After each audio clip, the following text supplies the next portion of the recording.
चुलिया का चिजुइया। हाँ चोलिया का चिजुइया चिखौते ना बाबा। वही परेशान है यहाँ सब। हाँ बारे चोली के बच्चा। ई जमाना या हाँ बड़ा आगे जात बसाला ही। सास अपने दामाद का लेके फुर हो जाती। चार लड़के के माए फुर। कल बारात आने वाली रही बेचारी। हाँ 16 अप्रैल बाबू। बिटिया वो ऐसन पड़ी रहेगी महतारी मजा ले ले। वाह वाह हो वाह। अब माइन की चीज नहीं बिटिया की चीज लेगी। हाँ अब देश नहीं रहेगा। मुस्कान हाय हाय हाय हाय। अपने प्रेमी के चक्कर में चुनिया हवा का। चक्कर में हाँ टीनम काट के साला जवन की जवन है ओकरे मन सेधु से खूबसूरत नहीं रहा। वीडियो आप लोगों ने देखा होगा। हाँ लेकिन प्यार इतना अंधा होता। हाय हाय हाय। प्यार साला ऐसा नाम है। जान ले हमरे हैदर उस्ताद ठीक कांड गाए हैं आप लोग सुन ले रामगढ़ कांड। वाह वाह वाह। ठाकुर श्याम सिंह चौथेपन में वैश्या के पीछे दीवाना हो गया। अरे बाबा चौथेपन में हो। जान ले ये है इसके बा ठाकुर भानु उदय भान बेटवा का काट डायस। अरे वाह पंपिंग सीट पर सो रहा था। वैश्या केवल इतने वैश्या के केवल डांटने गया था वो। वाह मेरे पिताजी सब कुछ बर्बाद कर चुके हैं तुम्हारे चीज चक्कर में। हाँ तुम्हारे चलते। झूलनी ने कर दिया तमाशा अपने हाथ में लिया गणासा। झूलनी ने कर दिया तमाशा अपने हाथ में लिया गणासा। अच्छा खासा नौजवानवा सपनवा हो गया। नैन बांध से कितने घायल पुरनिया जवनकेन को झुलना झुलावे न थुनिया। वाह जब 70 साल का एकदम दीवाना टहरा था। हाँ एक जने ड्यूटी से रिटायर हैं 70 साल की उम्र हुई। हाँ राम जाने कितना रुपया लुटाए गए कि भगवान जाने एक दिन मिले ना चुको का बाबूजी मैं लूट गया। एक जने लूट गया। बियाह में ढेर पैसा बर्बाद कर दिया। जाना था ए नहीं गंदी बात नहीं जाना मिलन मंच में आए हमारे उनसे कविता बनारसी से गाना रहा हमके कस बाबू का हाल बता घिन कर रहा हमको हो ही गया। हाँ चूक डाले गया हाँ भैया बाबूजी उड़ गई वो उड़ गई। हाँ जाना हाँ जे अपने आप को बना रहे एकदम हीरो। आया हम कहे हो के घेर रहा हूँ कल लपेटू का सब टहरा ऐसे जवन है हमके मैनेजर बना टहरत रहे जवन। हाँ ये समाज है समझा। त्रिभुवन ना तनी सच बोलत ही बरे कहा बहुत रद्दी बात है। रद्दी नहीं ये सच्चाई है ये जान लीजिए। फैसला हो जा। अभी हमारे इलाहाबाद में बिरहा दंगल हुआ था। जब हमने कुछ इधर उधर देखा तो हम 3 बजे रात खसक लिए फुर। हमके जब हमारे मन को हो नहीं करी तो जा अपने मन के करत जा। बड़ा बढ़िया गीत अभी आप लोगों ने सुना बाबा जी के विषय में बाबा साहब के विषय में।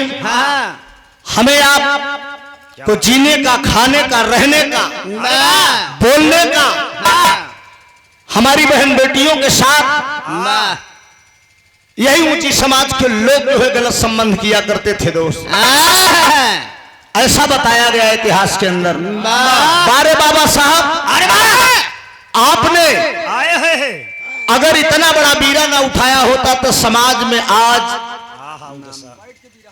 नारी शक्तियां और हम आप आज आप सब इतना जुट के इकट्ठा होकर आप लोग बिरहा न सुन पाते। ये जान लीजिए फिर से हम आपको गुलाम किया जा रहा है मित्रों। जरा गौर करेंगे इस बात को ध्यान देना होगा। हमें आपको गल्ला नहीं चाहिए। हमारे आपके बच्चों को अच्छी शिक्षा चाहिए। बाबा साहब बोले शिक्षा वो शेरनी का दूध है। जितना आप ग्रहण करेंगे जितना आप इसको अध्ययन करेंगे उतना ही आप दहाड़ेंगे समाज में। जब आप पास ज्ञान नहीं रहेगा ना आर्थिक रूप से आप गरीब रहेंगे मजबूर रहेंगे। लेकिन हम आपको जागना होगा मित्रों। मैं धन्यवाद दूंगा आयोजक बंधुओं को इतना बड़ा बीड़ा आप लोगों ने उठाया 14 अप्रैल के अवसर पे बाबा साहब की अंबेडकर जयंती पे आप लोग लोक कलाकारों को बुला के समाज में कम से कम डेली भी रहा तो डेली उजाला गावा जात बा। हाँ, लेकिन राम रावण का लड़ाई बताए के एक ऋषि कहूँ मैली से रगड़ के पैदा कर देता है। अब बतावा पार्वती ऐसे ऐसा रगड़ के पैदा कर दी गणेश के। हाँ हाँ, काने से सोचा काने से पैदा हो जाता है। हाँ के माने वेद में भेद नहीं, भेद है विद्वानों में। पत्थर की मूर्ति ले आके बैठा देता है, हम आप पूजा में परेशान है। हाँ, सोचा जाते हो तो पैसा चढ़ावत है, अब पैसा पंडित जी हरन लेता है। पंडा जब खजाना खोला जात बा तो का बैठ के कम से कम लपटियाए लपटियाए गिनत है, ऐसे मुस्दंड हो जाता है। हम आप आर्थिक रूप से गरीब हो रहे हैं, मेहनत मजदूरी कर रहे हैं लोग, तब पर भी अपने परिवार का की जीविका नहीं चला पा रहे हैं। लेकिन वो लोग कर क्या रहे हैं, मंदिर में बैठ के तोहका एक ही फूल थमाई दी, घंटा बजाई दी और चढ़ाई के आराम से चलाओ। मूठ पानी आप लोग बना के बैठे कमेटी के लोगों। अरे आराम से चाय वाले भैया अपने दुकान, हाँ आराम से उन्हें दे बैठ काका बैठ जा। लेकिन भैया समय भी बड़ा कीमती है, 40-42 का समय दे यहाँ। लेकिन कोशिश किया जाएगा से बेसिक हो। यहाँ पे अनाउंस करते हैं ना, उहर नहीं बोले आप देखे हेरोजिन बोल रहे। हाँ अब छूट देता है ना, अब यहाँ हो गया। आइए मास्टर साहब करी एक धुन बजाए दो, ओकरे बाद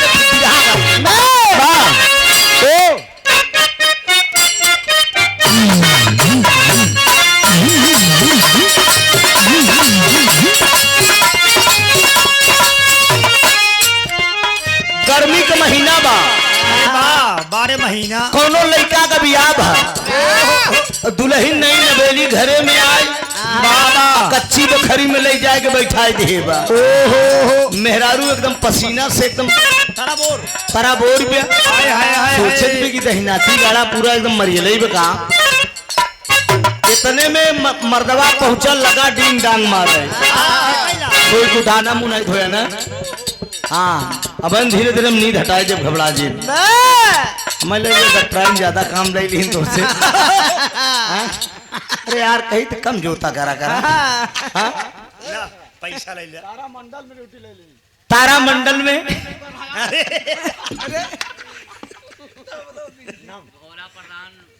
प्रधान 20 साल प्रधानी करे हैं, पूछा था कि मुरारी प्रधान चला गया था।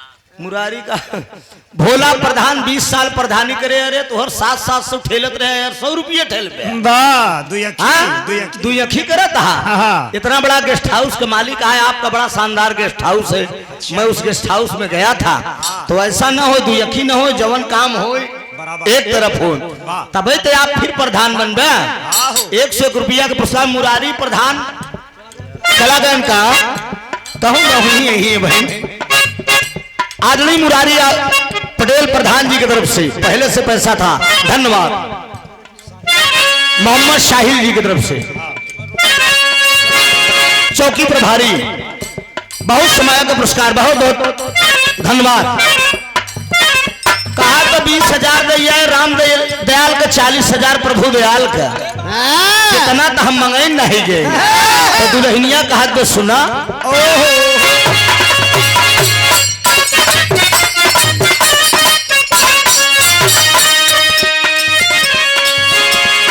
टप टप चुआ वापस नवाया से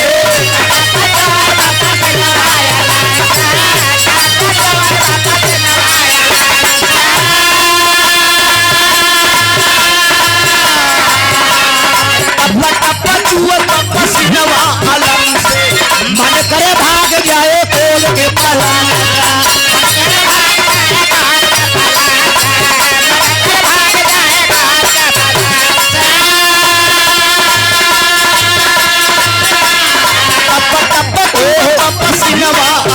से मन करे भाग जाए कूद के पलंग से, खाली बतिया वाला बेटे वाला, खाली बतिया वाला बेटे वाला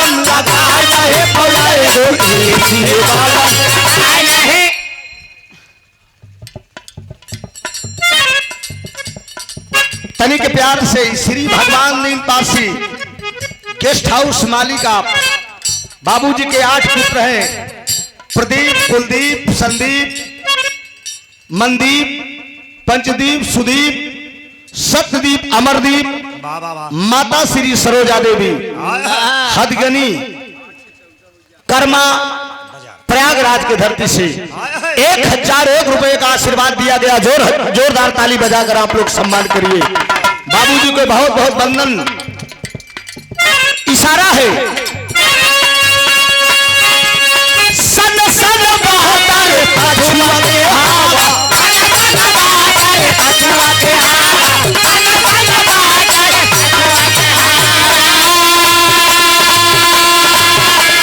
सन सन बहता रे पछुआ के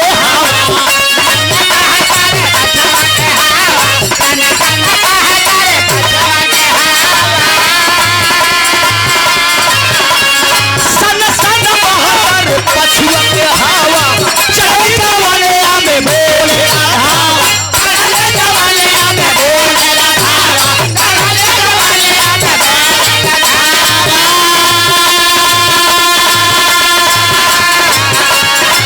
भीतर के गर्मी देला एसी वाला,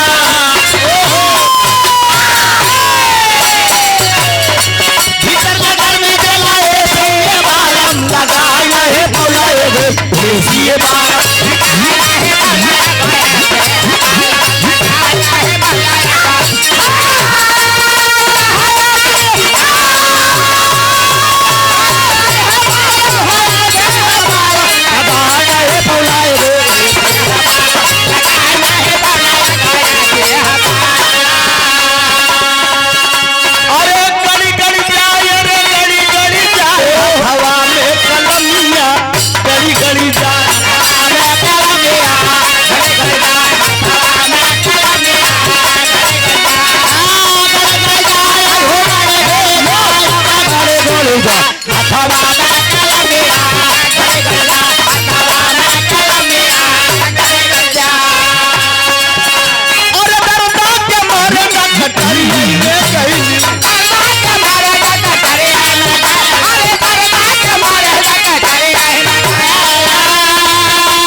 बतावत करता कमारे साथी पे गई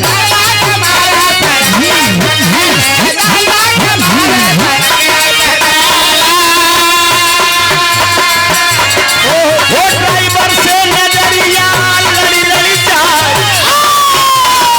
ड्राइवर से नजरिया लड़ी लड़ी जाए, हथवा में कलमिया गरी गरी जाए।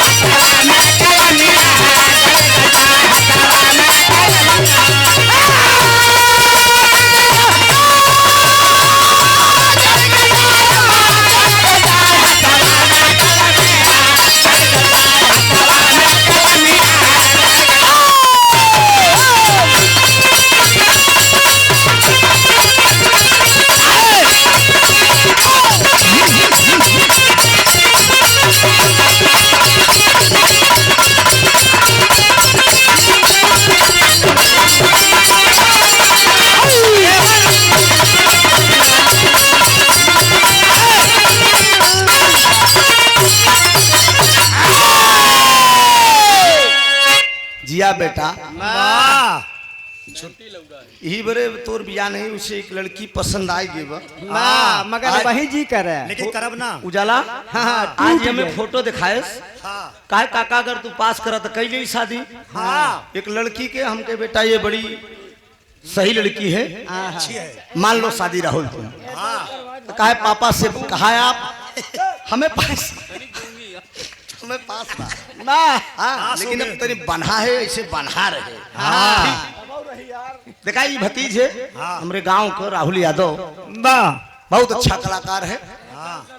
नहीं अभी बन्हा रहा है। अरे बे ठीक बा। आइए अभी दोनों तरफ से दोनों मंच पे बारी बारी से आप बाबा साहब के नीतियों के विषय में सुने।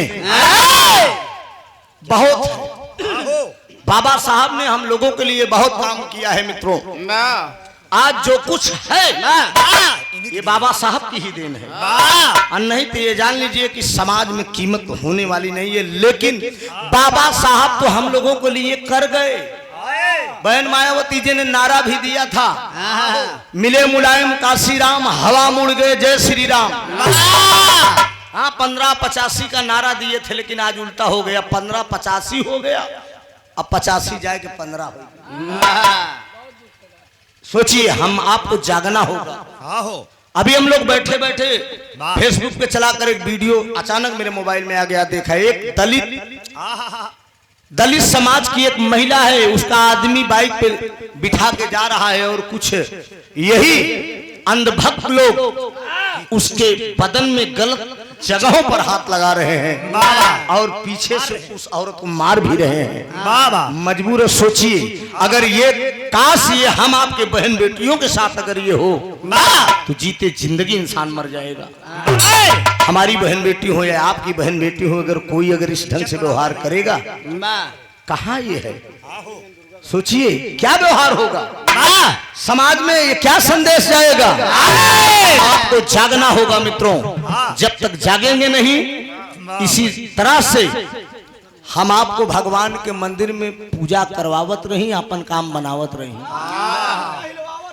ये जान लीजिए बाबा साहब ने इसीलिए आडंबर के खिलाफ आवाज उठाया। अरे बौद्ध धर्म को अपनाया।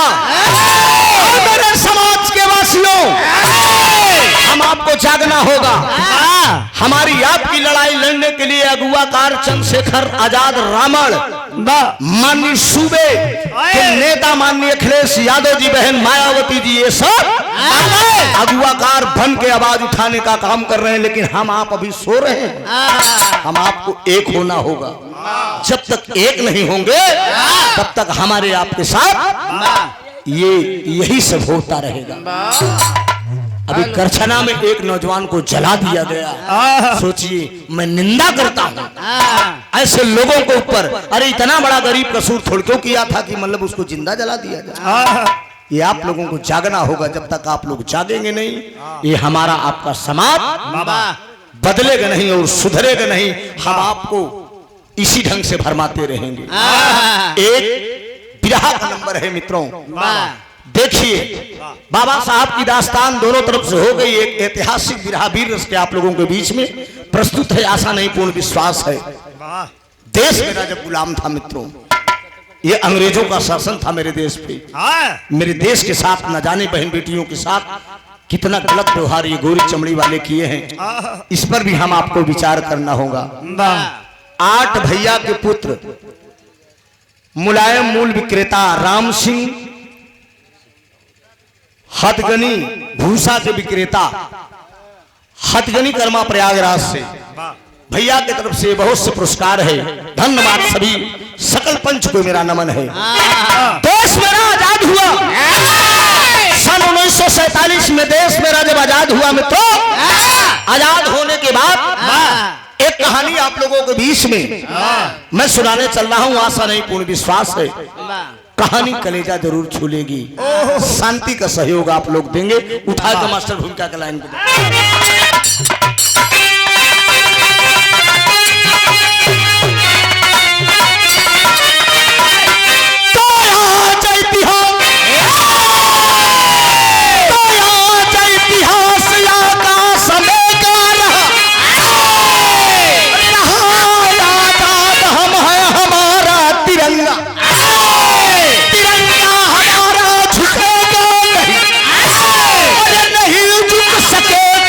रंगों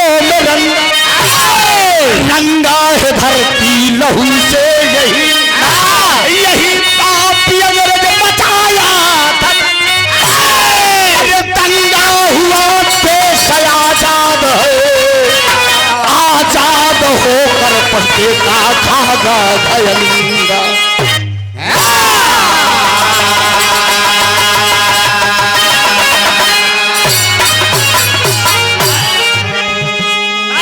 गौर करेंगे नौजवानों,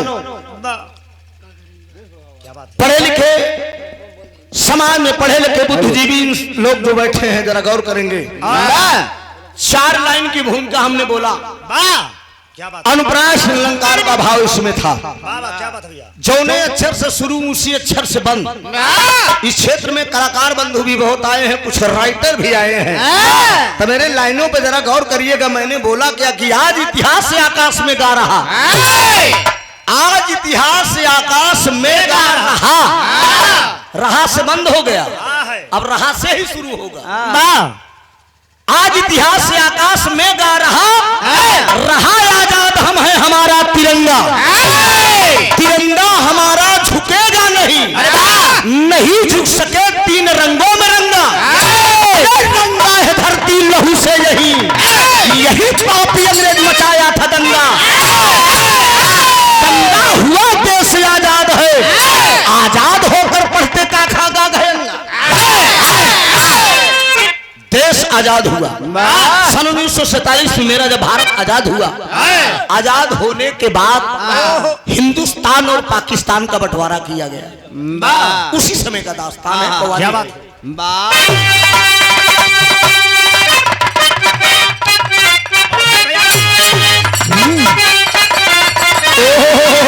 क्या बात है, क्या बात है। कौनो प्रेमी अपनी मासूका से कह रहा है। अरे बारे प्रेमी डॉक्टर साहब, इसीलिए कहा गया कि love is God, God is love is great. प्यार ईश्वर है और ईश्वर ही प्यार है। अगर प्यार न होता तो इस धरती पर इंसान पागल हो जाता। प्यार करो, मैं ये नहीं कह रहा कि मत करो, बात नहीं है। करो, लेकिन प्यार जैसा प्यार करो। प्यार करो तो लैला मजनू की तरह करो। नूरजहां के याद में ताजमहल बनवा दिया। वो प्यार है। वो प्यार कौन काम के नैनी पुले पे कूद के मर जा। प्यार कौन काम के बाद वो कहता है मुलाकात हुई है और क्या कह रहा है, क्या कह रहा है। यह लाइन बात परवाने चल रहे, परवाने चल रहे,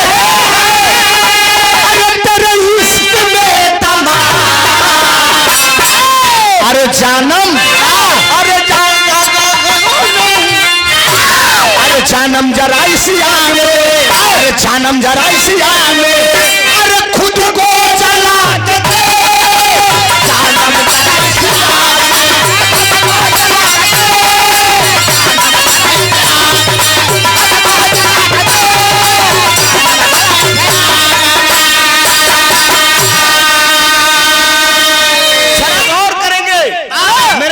जवान कहता है दहाड़ के, ए साले गद्दार। गद्दार गद्दार होता है, दहाड़ के का कहले भैया। अरे हिम्मत हो तो जंग में, हिम्मत हो तो जंग में, पंजाब मिला के दे, आ जाएगा समझ में, अरे आ जाएगा समझ में, अरे चंगा मिला के दे,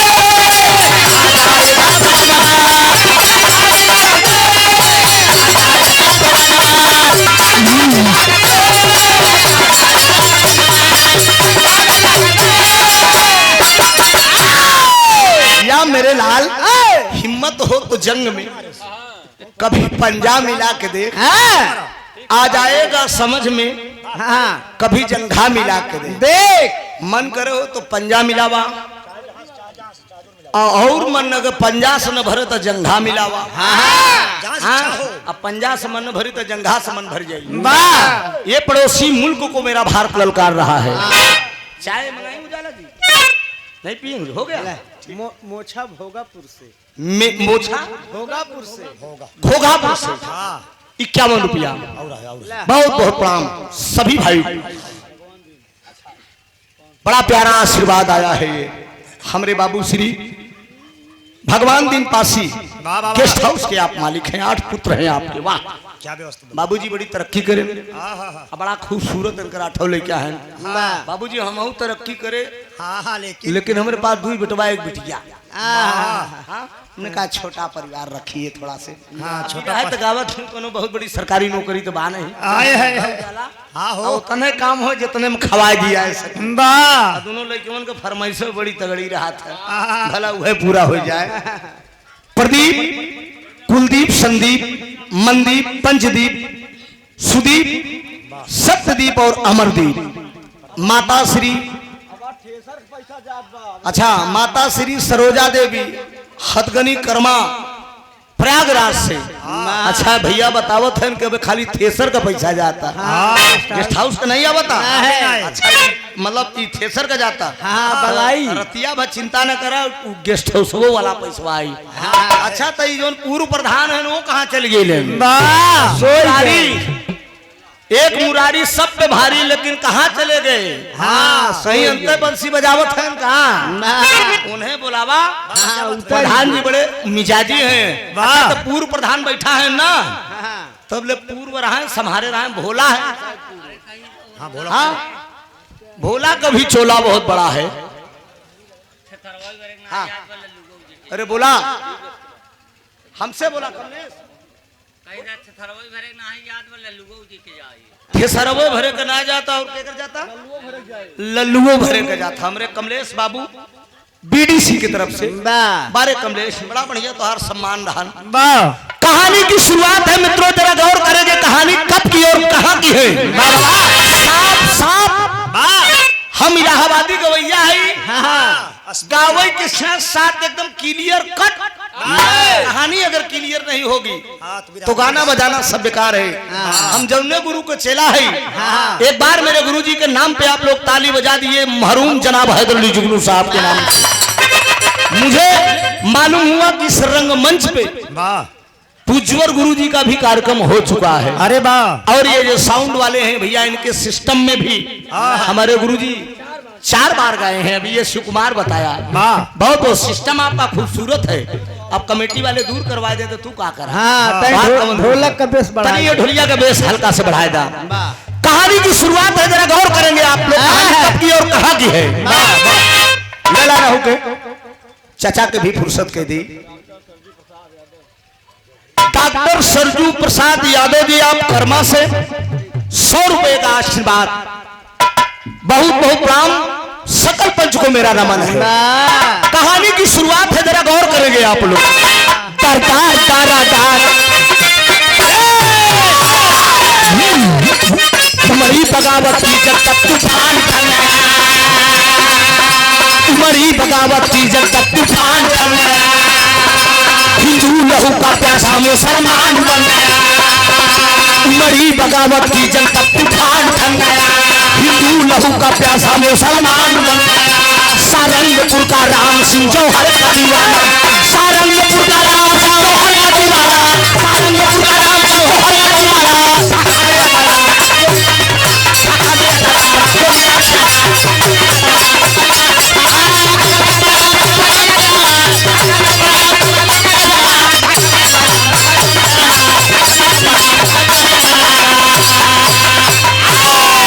भैया हो तनी बात तो समझना, कहानी उस समय की है। हिंदुस्तान मेरा जब आजाद हुआ, आजाद होने के बाद हिंदुस्तान और पाकिस्तान का बंटवारा हुआ।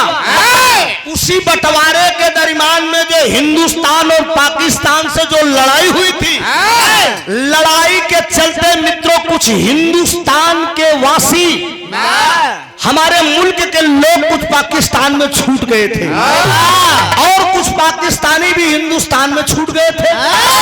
ऐलान कर दिया गया अपने अपने वतन को जा सकते हैं।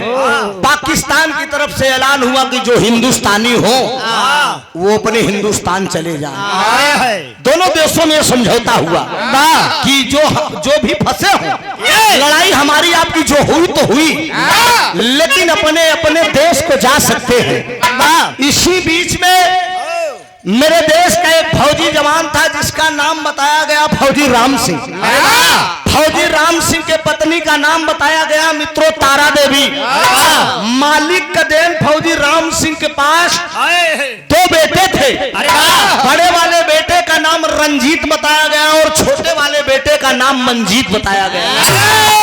फौजी राम सिंह अचानक देश के प्रति गोली लगी और शहीद हो गया। और जब वो शहीद हो गया तारा देवी लेकर दोनों बेटों को बाबूजी पाकिस्तान से हिंदुस्तान के लिए आ रही है। और जब हिंदुस्तान के लिए वो आ रही है इसी बीच में पाकिस्तानी साली पीछा कर लिए।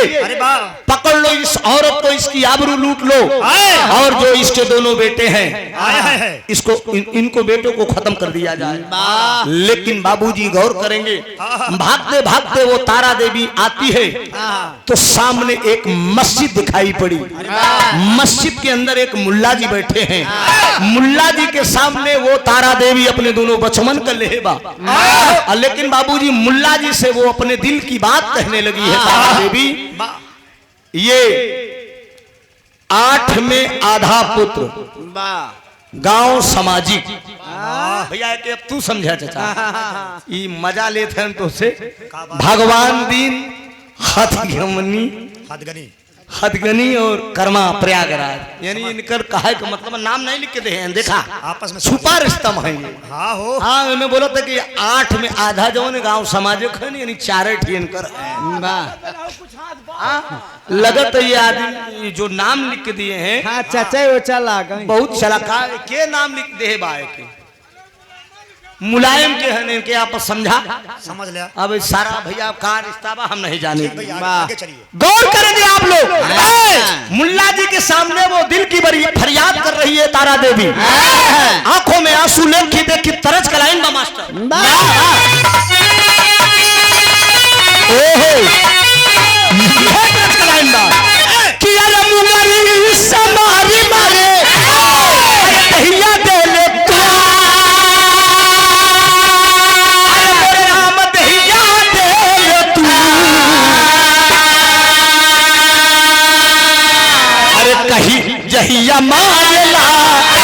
जहिया मारला तब मछरी खियावेला जरूर।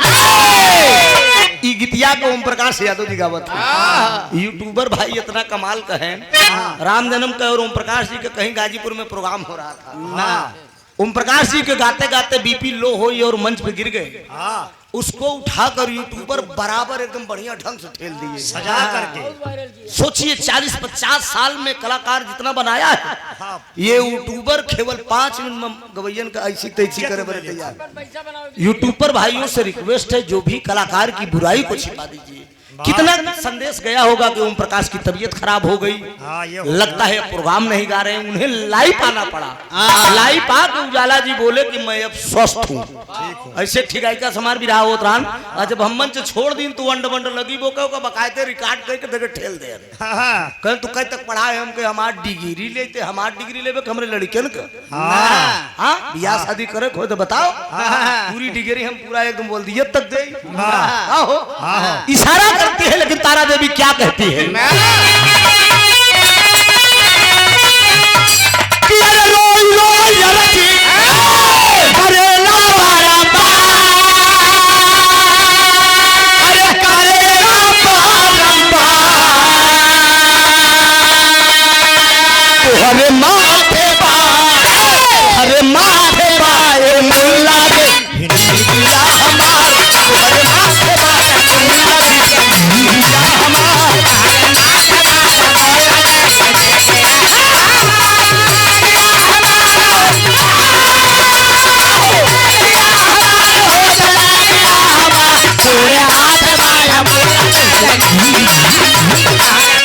अरे लड़का का हाथ न पकड़ा करा करा बोझे देवा करा करा पैसा के चक्कर में काम न गड़बड़ाए।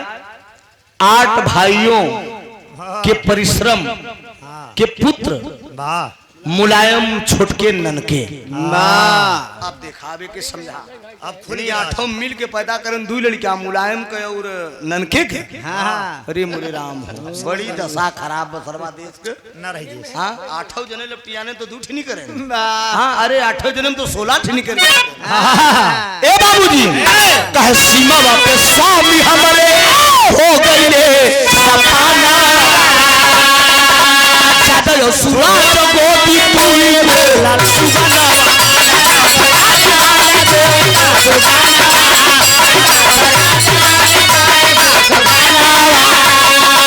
ये करल चाहो पापी हमरो अरे बगिया जा अरे मोरे राम बगिया तोहरे माथे बा ए मुल्ला जी जिंदगिया हमार बाबा गौर करेंगे बाबूजी कहने का मतलब यह है कि वो मस्जिद का जो मुल्ला था उस तारा देवी का खुदा और भगवान हुआ अरे वाह दे दिया अपनी मस्जिद में शरण लेकर दोनों बेटों को वो तारा देवी मस्जिद के अंदर छिप गई पाकिस्तानी साले आए मुल्ला जी से पूछने लगे कि कोई महिला आई है मस्जिद में काट कर मुल्ला जी भगा दिए चले गए जब वो लौट के चले गए तो निकल कर जब मस्जिद से वो अपने घर के लिए जाने लगी यही तो पॉइंट मेन पॉइंट है विरहा का जरा गौर करेंगे भैया ए भैया साफा वाले दोनों साफा वाले ये काला साफा काला तो हम लोग तनी बतलात ज्यादा हो गया थोड़ा कहानी पर ध्यान दे देखिए गरीबी से जुड़ती बात है ये इसमें भी एक दर्द भरी कहानी है समझिए तारा देवी निकल कर मस्जिद से जा रही है मुल्ला जी के सामने हाथ जोड़ लिया कि मैं जा रही हूँ लेकिन आज से आप मुसलमान जरूर हैं लेकिन आप मेरे धर्म के पिता हैं पिताजी हाँ पिता शब्द जब वो कहती है तो मुल्ला जी कहते हैं कि मालिक ने आज तक मुझे कोई बेटी भी नहीं दिया ठीक है आज से तुम मेरी बेटी हो तारा देवी कहती है कि बेटी होने के नाते मेरा फर्ज है मैं आपका कुछ दर्द पूछूं अरे वाह पिताजी जो मांगना हो आप मांग लीजिए तब मस्जिद का मुल्ला बोल दिया बिटिया ठीक है पूछ जरूर रही हो लेकिन तुम दे नहीं पाओगे क्या मांगना चाहते हैं आए हैं कहा अल्लाह ताला ने कोई संतान नहीं दिया है मेरी बुढ़ाई का सहारा कोई नहीं है जवानी तो मैं बिता लिया लेकिन बुढ़ापा मेरा कैसे बीतेगा बेटा केवल देना चाहती ही तो एक बेटे में से 2 बेटों में से तू एक बेटा मेरे हवाले कर दे छोड़ दे पाकिस्तान में मैं वादा करता हूँ एक दिन उसको पढ़ा लिखा के पाकिस्तान का मेजर बना दूंगा गौर करेंगे मेरे मुकद्दर के मालिक यहाँ के सुनने वाले श्रोता बंधु आखिर में तारा देवी मजबूर होकर अपने छोटे वाले बेटे को उठाकर मस्जिद के मुल्ला के हवाले कर दिया वादा किया था कि मैं पाकिस्तान का एक दिन मेजर बना दूंगा अब जरा गौर करेंगे बड़ा वाला बेट भाई अपनी माँ के साथ हिंदुस्तान सारंगपुर गांव में छोटा वाला भाई पाकिस्तान में दोनों अलग हो गए देखिए तरस के लाइन बा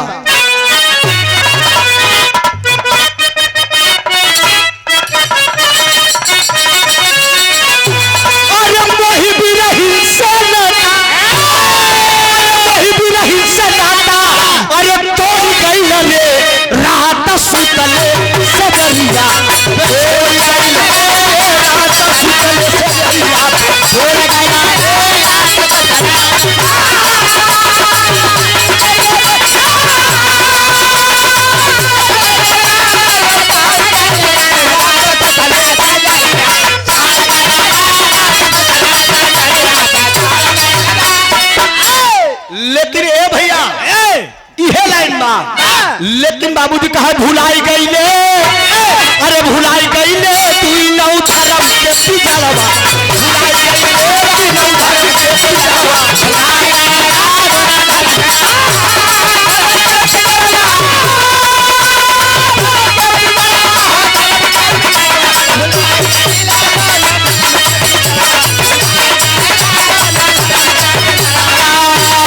अरे रंजित बिरनवा अरे अब घरवा पे आइले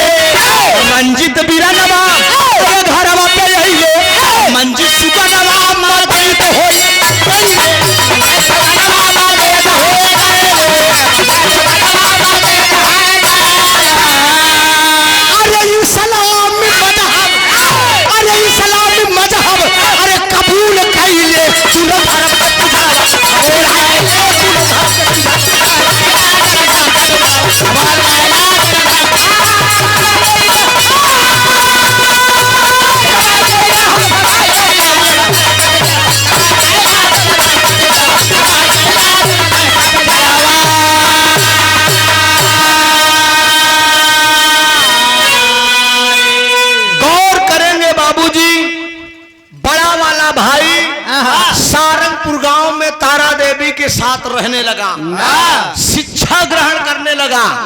लेकिन छोटा वाला भाई पाकिस्तान के अंदर मुल्ला जी के हवाले है, मजहब के चलते वो शिक्षा ग्रहण कर रहा है लड़का, लेकिन मजहब के चलते पाकिस्तान के अंदर मुल्ला जी उस लड़के का नाम मंजीद से मजीद अली रख दिए। जब मजीद अली रख दिए तो वो शिक्षा ग्रहण करने लगा, और जैसा कि तारा देवी से मुल्ला जी वादा किए थे, मैं एक दिन पढ़ा लिखा कर इसको पाकिस्तान का मेजर बना दूंगा। सारंगपुर गांव में बड़का भैया पढ़त बा, रंजीत पढ़ रहा है, बाबूजी वांट निकलता है, फौजी जवान भरता है। एक दिन मेजर की नौकरी वो पा गया, और जब मेजर की नौकरी पा गया बाबूजी अपनी माँ तारा देवी के पास आया है, कहता है कि माई हम फौजी जवान हो गए। माँ बोलती है क्या इसी दिन के लिए मैंने तुझे पढ़ाया लिखाया? अरे मेरा मांग का सिंदूर उजड़ गया देश के लिए, तेरे पिताजी भी फौजी जवान थे, यही हिंदुस्तान के लिए कुर्बान हो गए। मेरी मांग की सिंदूर दे।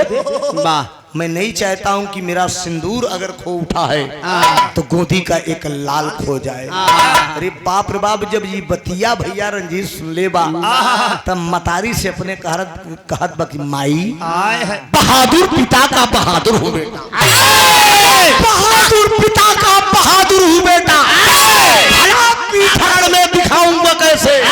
पिताजी थे मेरे वतन का पुजारी, पुराने सौन का रहेगा या भारी।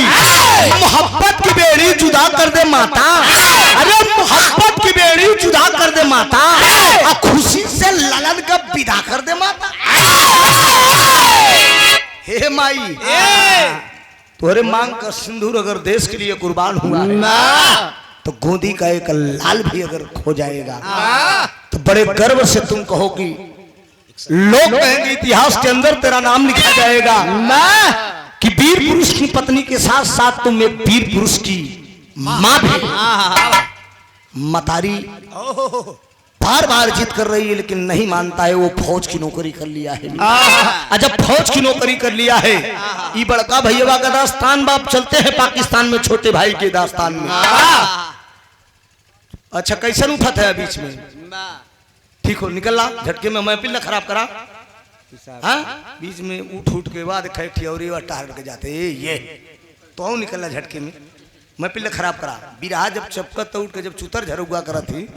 हाँ बढ़ जा आराम से, ये आप हैं असली श्रोता। देखा बीच में उठा बैठी नहीं, केवल 15 मिनट का शांति का सहयोग दा, 15 मिनट में कहानी खत्म हो जाएगी, एकदम साफ झलकेगी। पाकिस्तान में चलते हैं छोटे भाई के पास, वो भी पढ़ लिख कर हिंदुस्तान का मेजर बन गया है।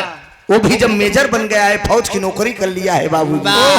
वक्त आया और समय आया, हिंदुस्तान और पाकिस्तान से जब लड़ाई छिड़ती है तो ऐलान किया गया वो मेजर रंजीत की ड्यूटी लग गई बाबूजी, हिंदुस्तान की पूरी बटालियन लेकर, पूरी सेना लेकर पाकिस्तान से लड़ने के लिए। अब मालिक का देन देखा, इधर से हिंदुस्तान की तरफ से बड़कवा भैया जाता, अब पाकिस्तान की तरफ से छोटका भैया बाबा। दोनों नौजवान अपने अपने वतन की तरफ से लड़ाई लड़ रहे हैं। तेरी का लाइन हो,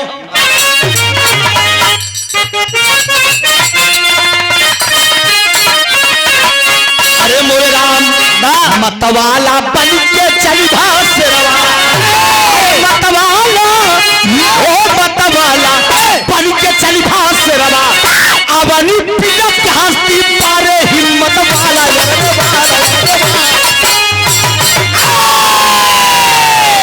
अवनी पिलक हस्ती पारे हिम्मत वाला, मतवाला बन के चल भासरवा। नौजवान जब चलता है तो यहाँ तरच का लाइन बा, हम गमनवा नहीं देसी बजावा चापा था तो हम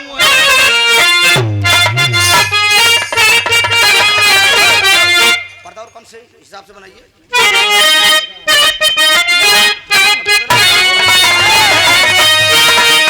डॉक्टर को कभी ना बोल, खाली जो नींद ये है। ओह एक हमारे है उस्ताद गावत रहे डॉक्टर समझा।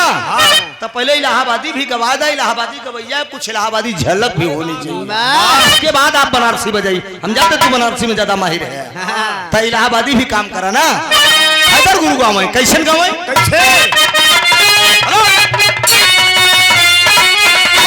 हम गवनमा नहीं जा, अरे हम गवनमा नहीं जाबती, हम गवनमा नहीं जा, अरे नई नई पीता लगाला आही रानावा, हम गवनमा नहीं जा, नई नई पीता लगाला आही रानावा,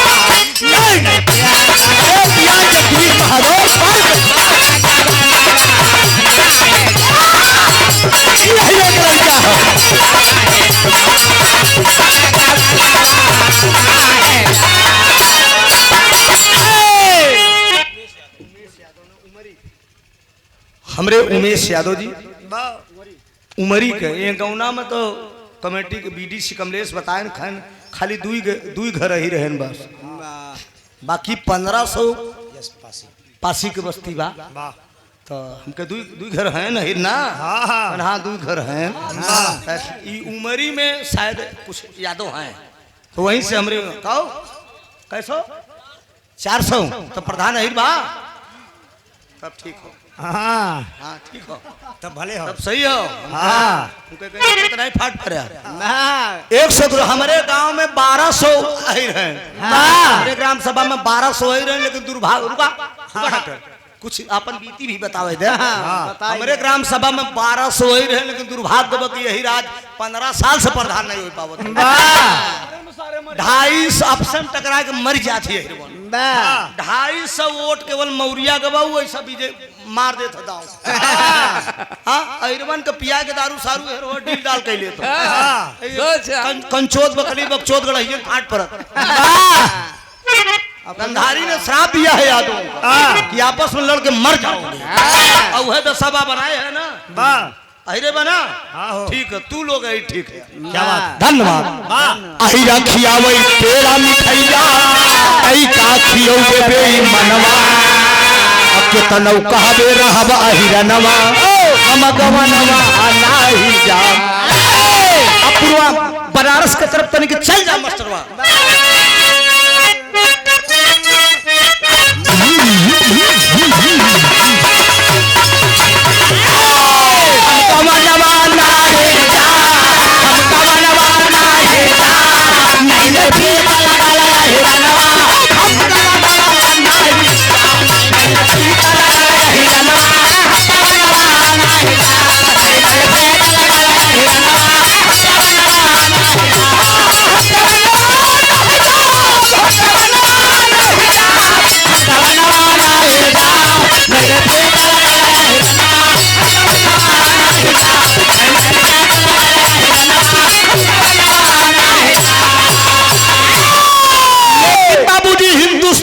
पाकिस्तान से लड़ाई हो रही है, उधर पाकिस्तान की तरफ से छोटा वाला भाई है मंजीत, और इधर से रंजीत है। होता क्या है, ऊंचा वाला चला लेना,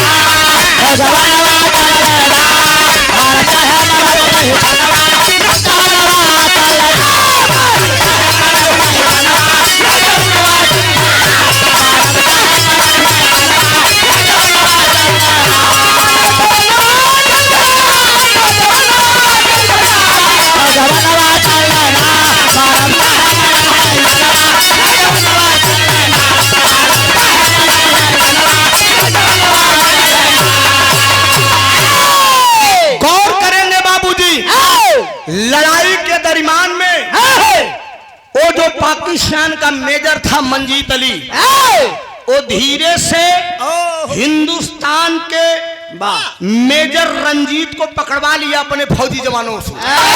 अब पकड़वाने के बाद बाघा बॉर्डर क्रॉस कर लिया, ले गए अपने सरहद में और एक जेल में बंद कर दिया।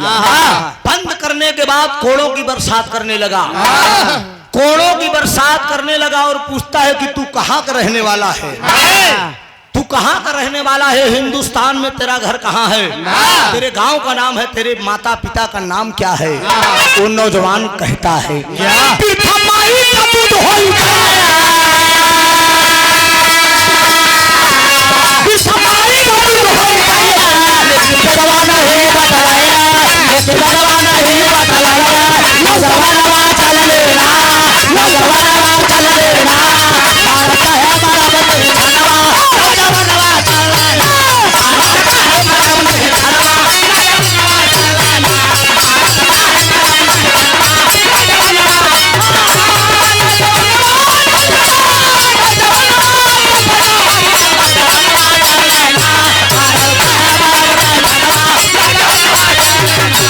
चल लेना, अरे ताव बात के एक लड़का हटे वो हमारे खून बून गया, समझा करा बर विसार तो हमरे बना।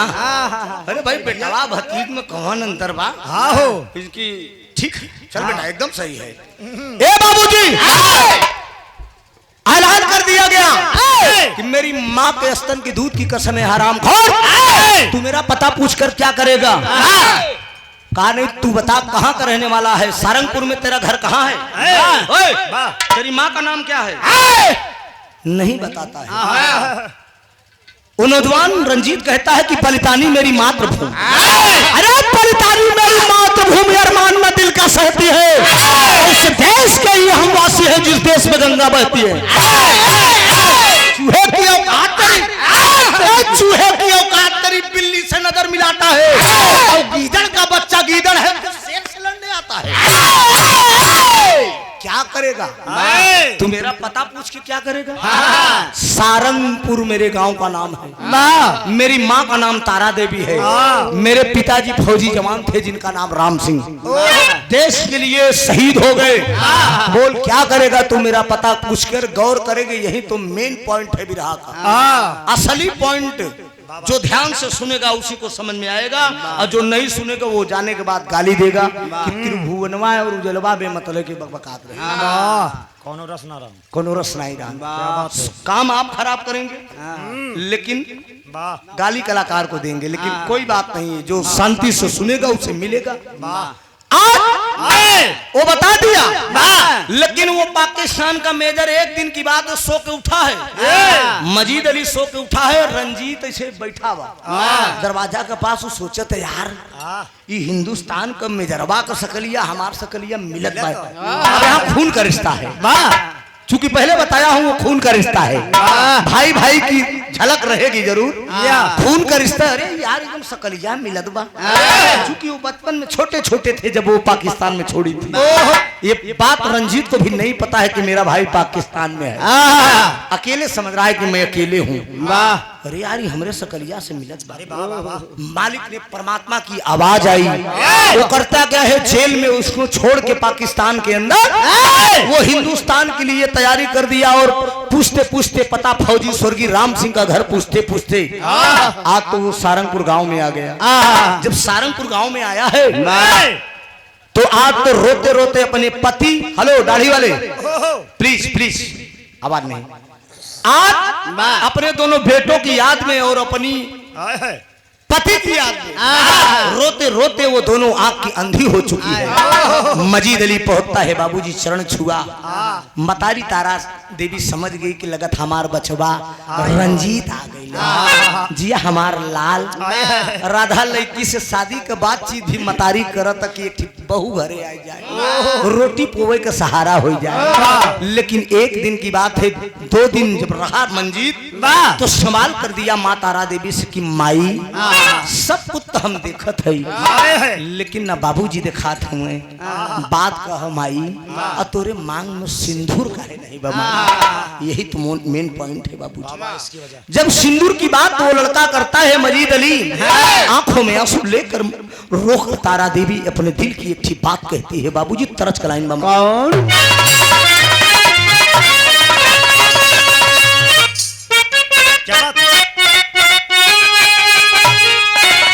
यह तरस का लाइन बा कि तो के चढ़ाऊ पे मैया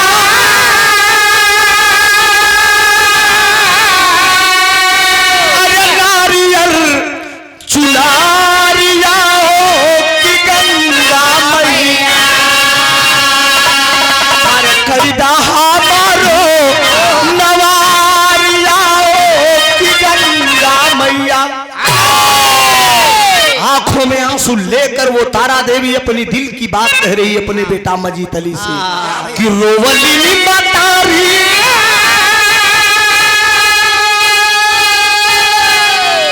अरे रोवली बतारी अरे मोरा लाला नावा सुनीला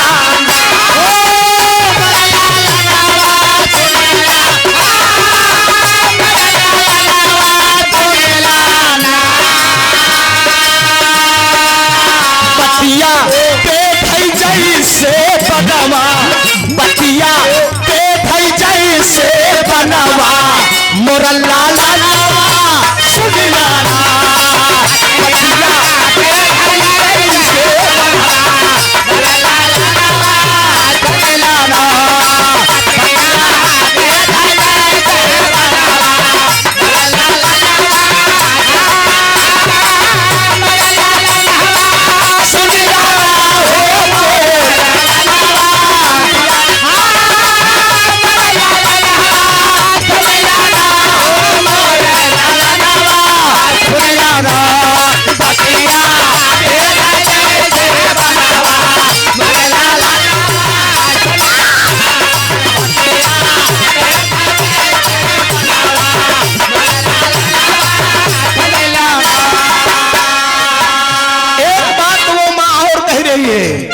सीमावा पे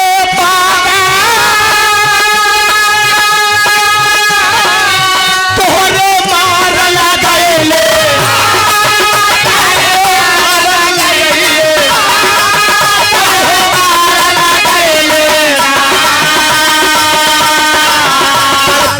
पिजड़ा पीछे माया नावा तड़पे पिजड़ा पीछे माया नावा मोरा लाला नावा सुनला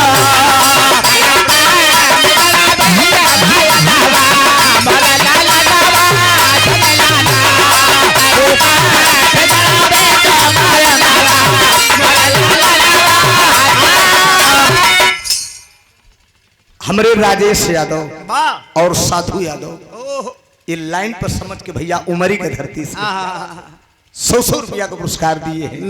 बहुत बहुत धन्यवाद आपका। वो मान भी कहती है बेटा तू 2 भाई था मंजी तो तोरा अरे छोटा बीरा नवा रहा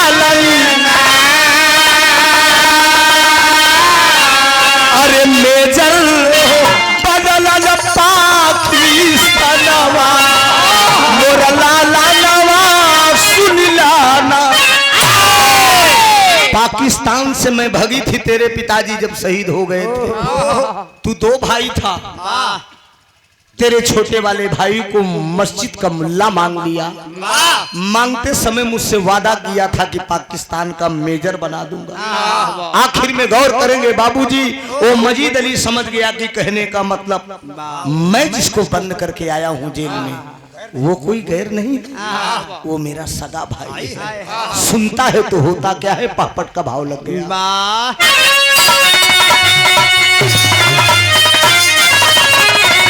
अरे दहल गया सुन माई का रुदनवा छतिया फाट गया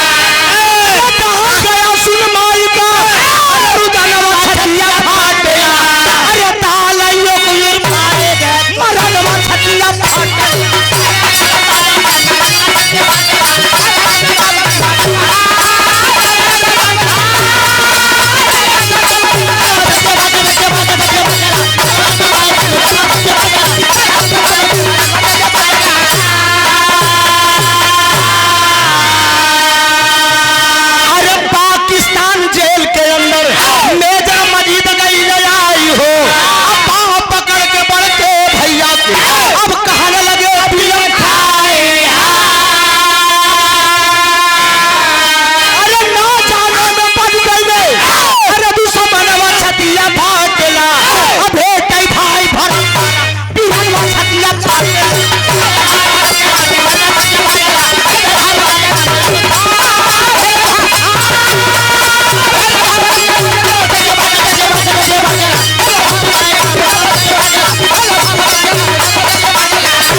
मैं जेल में बंद करके आया हूँ वो कोई गैर नहीं है, वो मेरा सगा भाई है।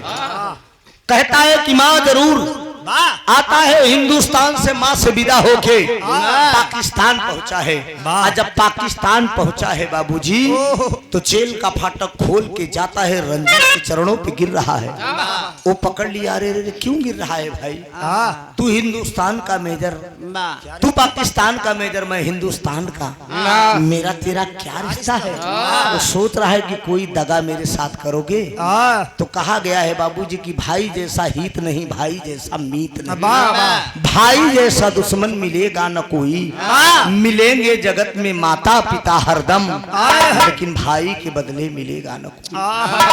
भाई भाई होता है बाबूजी, खून का दर्द खून जानता है। लेकिन इस कलयुग में लोग ऐसा कर रहे हैं कि एक भाई का धन हड़प के, एक भाई का धन भाई बेईमानी कर ले रहा है। बेईमानी करने के बाद ले जाकर देता किसको है, अपने औलाद को। जरा गौर करेंगे आप, भाई का धन बेईमानी करके आप अपने बेटे को देंगे, ये निश्चित है कि एक दिन आपका बेटा आपको लात मार के निकालेगा। क्योंकि वो देख रहा है ना, वो देख रहा है ना कि मेरा बाप खुद को जो है मेरे लिए अपने भाई को हड़प लिया। हाँ, तो बुरा काम का बुरा नतीजा ना मानो तो कर देखो, और जिसने जिसने किया है यारो उसका घर देखो। मित्रों, बिरहा गाने का मेन पॉइंट का मतलब ये है कि भाई के प्रति जो भाई अगर समर्पित नहीं है तो वो भाई नहीं है, वो गद्दार है। ये जान लीजिए, वो गद्दार है।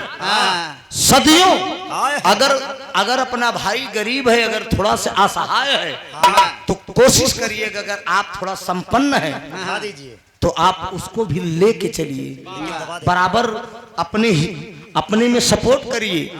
बेटी की शादी नहीं कर पा रहा है, बेटा की शादी नहीं, आप धूमधाम से कर रहे हैं, तो कोशिश करिए सहयोग करिए कि उन्हें भी सहयोग करिए। राहुल बेटा है, इसके परिवार की मैंने एकता देखा है। आज भी इसके पापा के पूरे गाइड पे जो है पूरा परिवार चलता है, इसके चाचा के पूरे गाइड पे पूरे भाई, तीन भाई हैं, लेकिन जो छोटे वाले चाचा हैं उन्हीं की चलती है परिवार में इनके। वही गार्जियन वही सब कुछ पूरा करते हैं, और कतई औरतों की बात नहीं चलती है। चाहे इनकी मम्मी हो, और इनकी मम्मी भी उसी ढंग से है, परिवार को सजो को चल रही है। अगर परिवार ऐसा रहेगा मित्रों तो परिवार में फूटन नहीं आएगी, ये मेरा दावा है।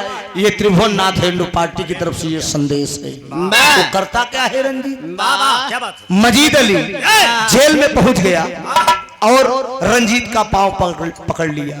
पकड़ के करता क्या है, आल्हा का भाव दिया गया। अरे पौआ पकड़ के बोला, पौआ पकड़ के बोला, लाहुरा बीरा नवाए भाई।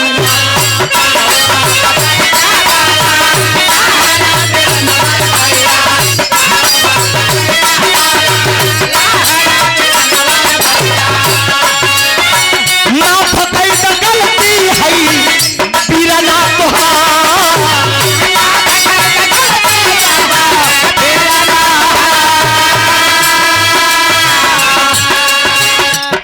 गोरे पपिया सुन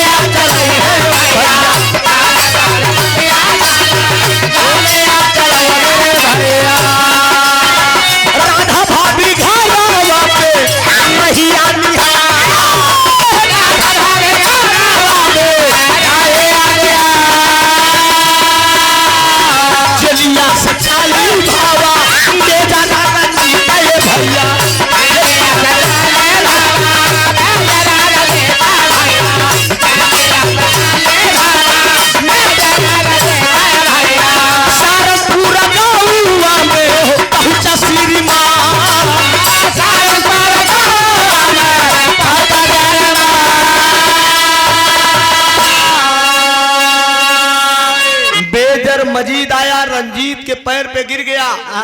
कहा माँ ने सारी बात बताया है, आप मेरे सगे भाई हैं। लेकिन रंजीत कहता है कि क्या प्रमाण है कि मैं तेरा सगा भाई हूँ।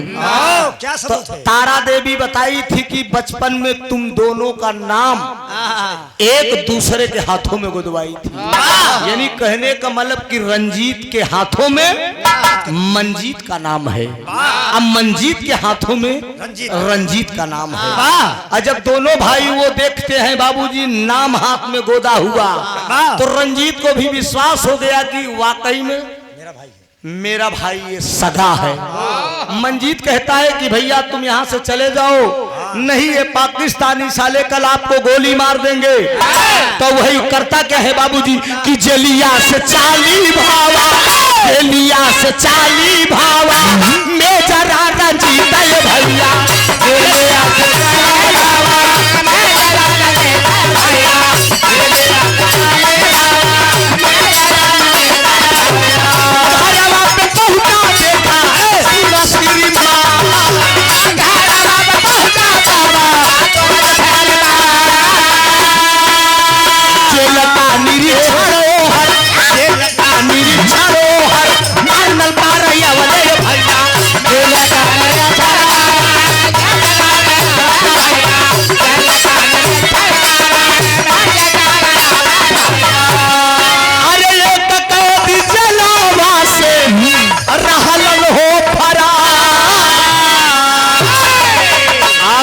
बाबूजी जेल का निरीक्षण हुआ, और जब जेल का निरीक्षण हुआ तो एक कैदी कम था।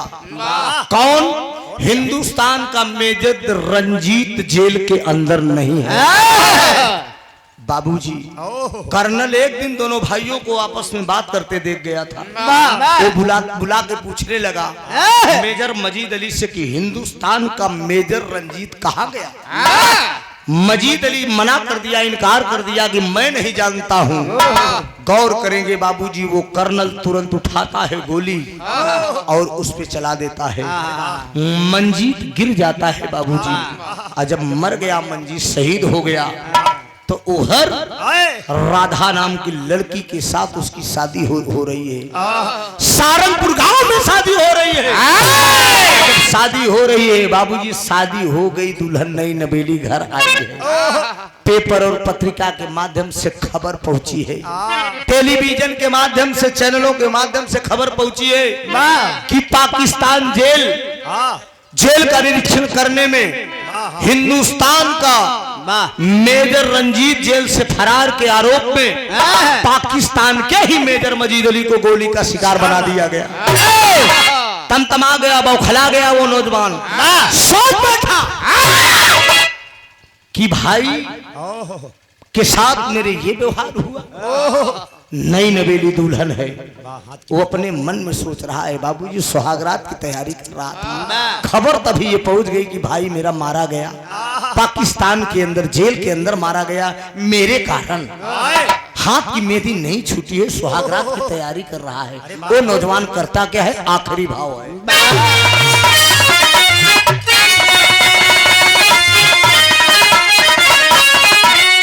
ये कवरी चोहली सुहागा,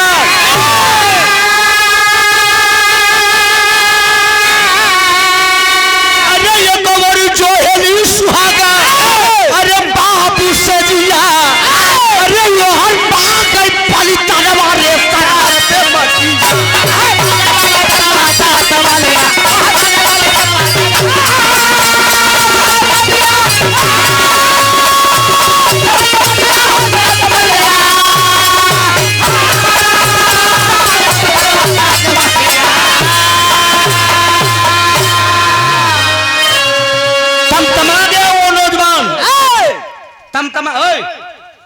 तमतमा गया, उठा लिया है पिस्टल।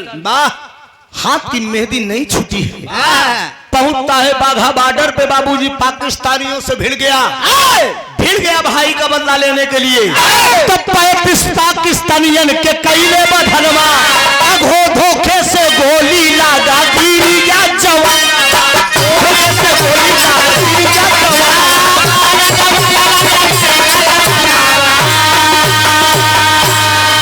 अरे हमार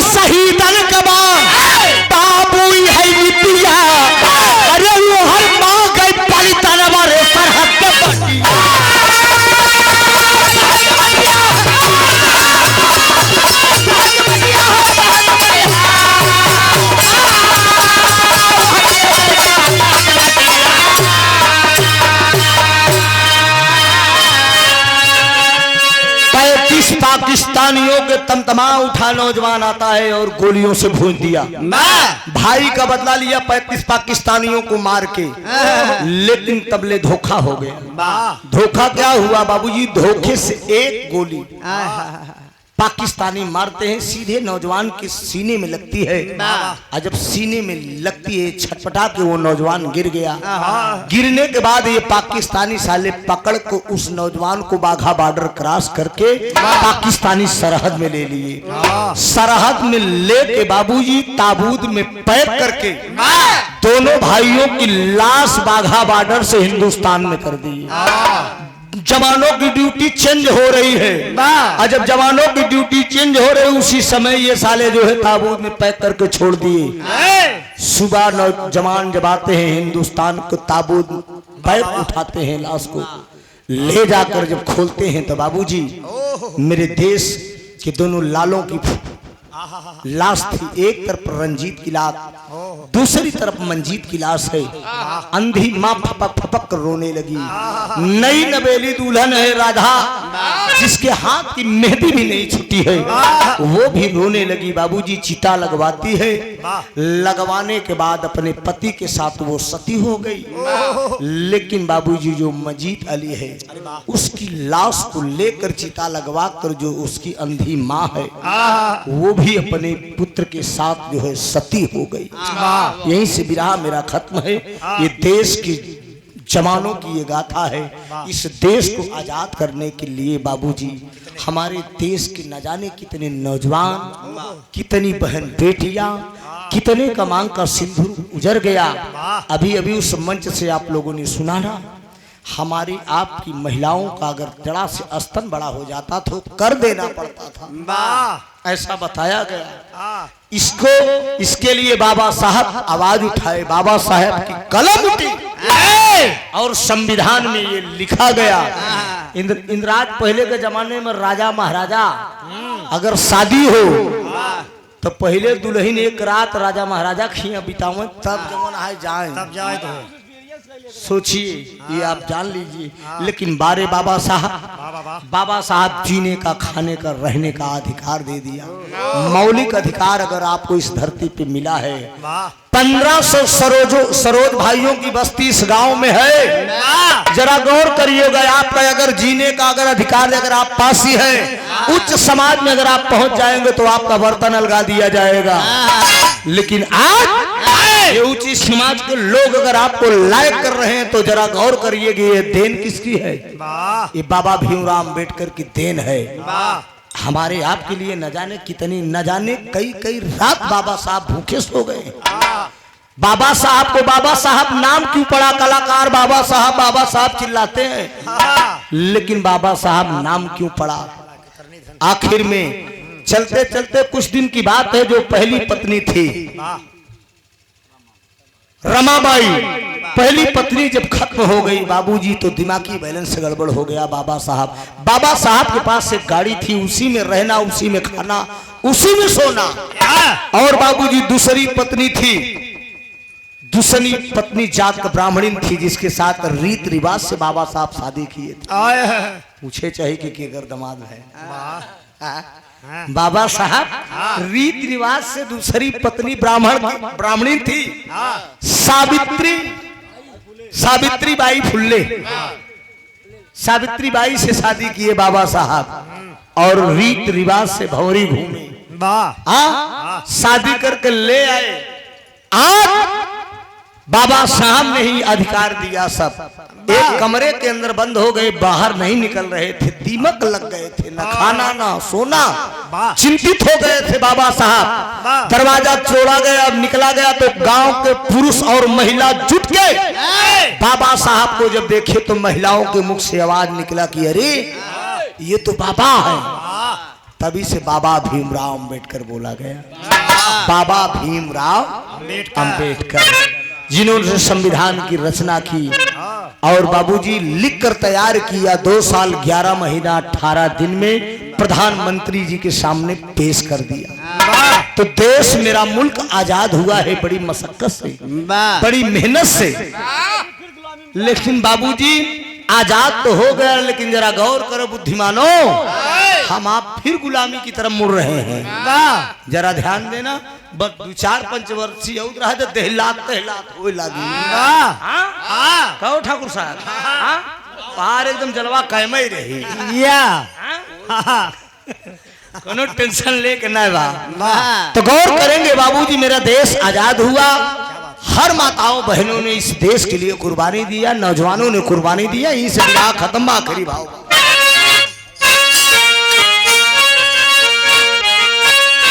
स्वामी गीतानंद अनंत भय भुल्लू तजे कोतारी, रामधार हैदर अली जुगुलू गुरु अनिल की बाबली।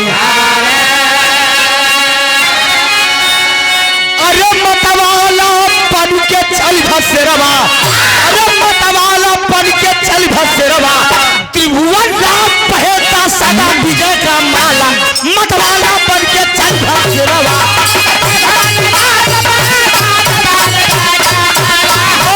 राजा हो तो है कैसे मनाई, राजा हो तो है कैसे मनाई, राजा हो तो है कैसे मनाई। अरे रतिया में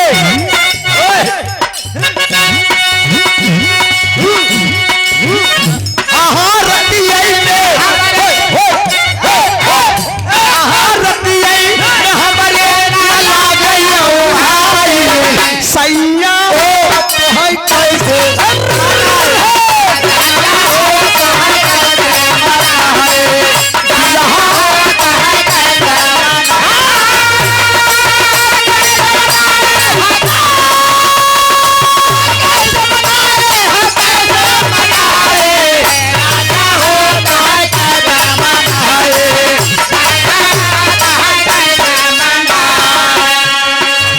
बीतल बाल पनमा जब आई गई जवानी, बीतल बाल पनमा जब आई गई जवानी, बीतल बाल पनमा जब आई गई जवानी। अरे रही रही के सदियई पल्ले अंगड़ाई, हाँ रही के सदियई पल्ले अंगड़ाई, सैया हो तो है कैसे मनाई, दुल्हा हो तो है कैसे राजा हो तो है काजा नहीं दे, ई हमरे बेटवा का फरमाइश बा काका गाय के। अरे काजा नहीं दे सहारवानी कजरा काजरा, सहारवानी कजरा काजरा नहीं दे, सहारवानी कजरा काजरा,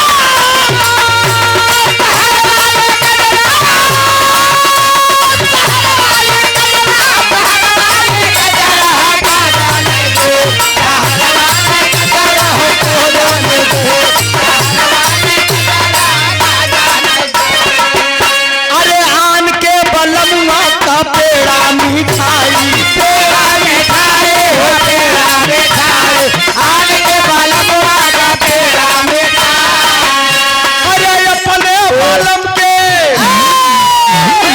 अपने बलम का भेवाई दिन बजरा काजा नहीं दे, सहरवाली कजरा काजा नहीं दे, सहरवाली कजरा काजा नहीं दे। आन के बलमुआ आन के, अरे आन के बलमुआ का सेजा सूता, सेजा सूता सेजा छता, आन के बलमुआ के सेजा छता। अरे अपने बलम ओ हो जानो जी क्या, अरे अपने बलम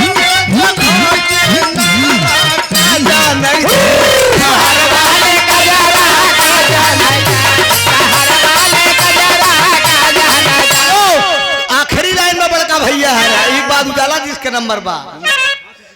हाँ सुना, अरे यान के बलमुआ से हंसी हंसी बोल, हंसे हंसे बोला हो हंसी हंसी बोला, बोला हो हंसे हंसी बोला। क्या बोलता है यार, तुहिन ते कहा फांसी फांसी बोल, हम कहा था यान के बलमुआ से हंसी हंसी बोल रहे हैं। वाह क्या आन के ई बात गलत ना हो, पहले ध्यान दे। मतारी के पेट से जब लड़का पैदा होता और जब नान कर रहा तब मनसेधु को दुलार कम हो जाता, लड़का का दुलार ज्यादा करत तो उ जब बड़ा होई पढ़ लिख के सियान होई तो कर मेहरारू आई तू के भयान का मनसेधु बना। तो महतारी बेटवा के बाद में आप लोग भरम में ना पड़ा कहा यार के बलमुआ से हंसी हंसी